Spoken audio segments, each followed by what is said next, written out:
Welcome to the StockMentor.com studios. I am your stock mentor, Brian Johnson. We had a flat day again today. Down, back up, finished flat. A big run at the end of the day. That was probably, I'd have to say, it was probably the highlight of the day.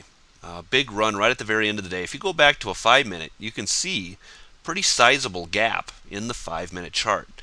Not unusual, but certainly not common.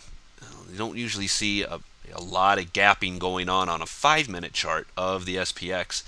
That's what we saw towards the end of the day today, especially at the end of the day. So a lot of buying, a lot of short covering, just very curious behavior. So we will want to watch that coming into tomorrow and see if that turns into any more bullish behavior going forward.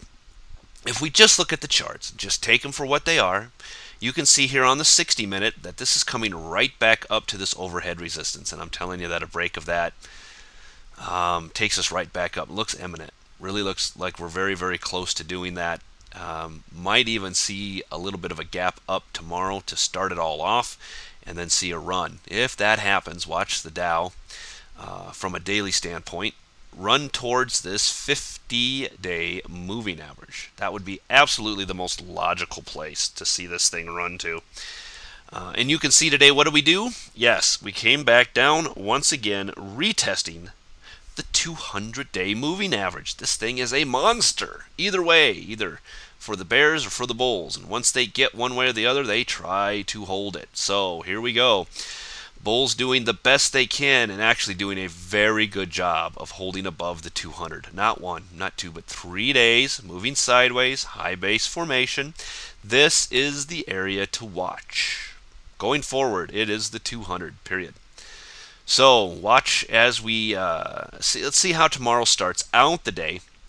But I'll be watching very closely to see if we don't just bounce tomorrow and start heading back up. If we do, like I said, my overall target is probably 10,500, but ultimately 10,600 here for the daily. If we do start to turn back down, we have to watch the 200. That's the big mark. NDX on a 60. Also, look at this straight sideways action. Once again, guys, chop, chop, chop. Now, it is a high base. It is a high base. That is bullish, but it's chop. It's very difficult to trade. The last 2 days, there hasn't really been much to do in the means of trading. So you want to be very careful with that. Protect your capital. It's so important. Here's your area to watch on the NASDAQ. Now, any hard push up, why not break it? I don't see why it wouldn't break it, actually, just because the NASDAQ is so much stronger than the other indices. Now, the SPX and the Dow, maybe not so much. I'd watch for them to maybe not necessarily break the 50. But the NASDAQ, yeah, I think that could very well happen. Been a big run up. We are getting stretched. You want to be very careful, especially going to the long side. I wouldn't be holding one way or the other over the weekend. But I will tell you that I think the risk is more now towards the upside than it is for the bears, at least in the shorter term. At least in the shorter term. We are up above this area here. That is major, major for the bulls to get up and hold above that for a couple of days. We did put in a potential reversal candle, so once again, watch those levels closely coming into tomorrow. More importantly, the 1900 level in the NASDAQ. From a weekly standpoint, also pulling back up. I don't see why we don't get back. We'll see if this 20-week holds, but to be up for the week now is almost a no-brainer at this point. It would take a lot of selling pressure coming in tomorrow to really change this candle. So we'll see eventually where this is going to close when it's all said and done. But a very, very logical place to see a bounce, holding this level very, very nicely. And we'll see if the upper level now holds, which is up around 1960, 1970. SPX on a 60-minute also doing this sideways basing thing, coming right into the 20-period moving average and holding it nicely all day long. No trading to be done here, but watch for breaks up and over 1120. I think that takes us right back to the 1130, 1140 area, which are the two new levels I have up and above. Another potential reversal candle, but holding the 200-day, which is the major level here at 1109, 1, 2, 3 days. That is bullish, putting in a high base here. So we are very stretched up here. Let's see if it can pull another day out of it and keep the weekly candle up. Don't be surprised if we get to and or stop at where? Yeah, about 1132.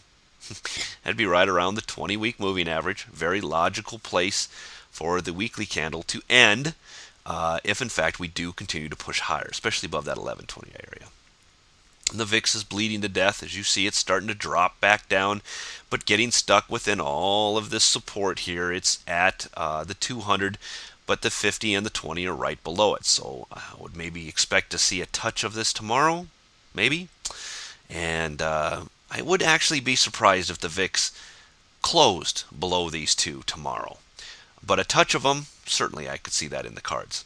Now, just because it's not going to drop drastically, this is still a good 1 point drop in the VIX, which still actually adds up to quite a bit of potential bullishness for the markets. That would still be enough for us to see maybe a 1 point drop in the VIX and potentially a 5-10 point run in the SPX. It's not out of the question. Apple on a 60-minute also showing lots of strength here. Now we're up and above all of this overhead. But the gap up today made it very, very, very tricky trading. I did watch Apple for a while today, but there was nothing to be done there. Straight sideways, just like the rest of the markets.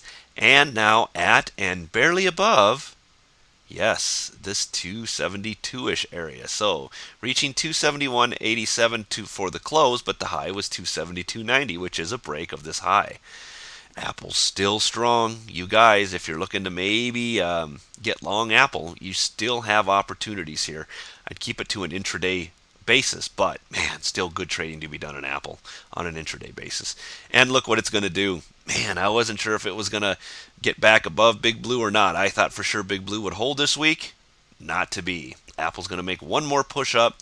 Looks like it may come back up even past the 275, 280 area, potentially before this is all over with, and then maybe try to revisit Big Blue. We'll watch closely tomorrow. This is a weekly candle. Anything can change, but sure looks good for Apple at this point. FAS on a 60-minute also pulling back, but this is all it is. It's a pullback. It is a bull pullback. Bull pullbacks are bullish. Bullish. So you're watching for a break above the 200 before you get long. From a daily standpoint, you are also above this upper blue line here. Holding right at it, right on it. That is bullish as long as it stays above us. Getting a little stretched, but watch for continued action either sideways or maybe even up. This was the big one today at the end of the day. I really think the financials got a boost towards the end of the day. Earlier on, I was looking at the financials and they were down for the day. Lots of red on the FinViz heat map. If you guys don't use finviz.com, I recommend you go try it out. It's pretty cool. And then all of a sudden, everything kind of changed towards the end of the day, really quick. Amazing how we got that completely unexpected 30 minutes worth of 9 points straight up type of move. I think a lot of that came into the banking sector. FAZ on a 60-minute out and above this, but now looks like it wants to it's basing in here. Looks like it might want to retest these lows. Want to be very careful of the $14 mark here, but above $14.75 would be a decent trade for FAZ. Still holding out below the blue line, and that ultimately is overall bearish for the market. So not real pleased with that.